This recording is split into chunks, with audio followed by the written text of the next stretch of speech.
জলবায়ু পরিবর্তন ও সচেতনতা বিষয়ক উপস্থিত আবৃত্ততা প্রতিযোগিতা ও পুরস্কার বিতরণী অনুষ্ঠান অনুষ্ঠিত হয়েছে। বৃহস্পতিবার সকাল 10টা হইতে বগুড়ার শেরপুর উপজেলায় মির্জাপুর ইউনিয়নের রাজারদিঘি দাখিল মাদ্রাসায় এই অনুষ্ঠানের আয়োজন করা হয়।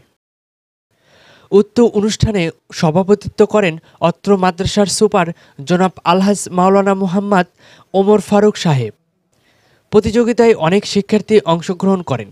তার মধ্যে প্রথম স্থান অর্জন করেন ইসরাত জাহান রিমু 10ম শ্রেণী, দ্বিতীয় স্থান অর্জন করেন হালিমাতুস সাদিয়া 10ম শ্রেণী, তৃতীয় স্থান অর্জন করেন জান্নাতি খাতুন 8ম শ্রেণী।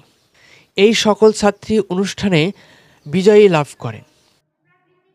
মমিনুল ইসলাম সহকারী শিক্ষক রাজারদিঘি দাখিল মাদ্রাসায় তার সঞ্চালনায় আরও উপস্থিত ছিলেন অত্র মাদ্রাসার সকল শিক্ষক শিক্ষিকা কর্মচারীবৃন্দ। শিক্ষার্থীদের অংশগ্রহণের মধ্যে দিয়ে প্রতিটি প্রতিযোগিতা সুন্দরভাবে শেষ হয়।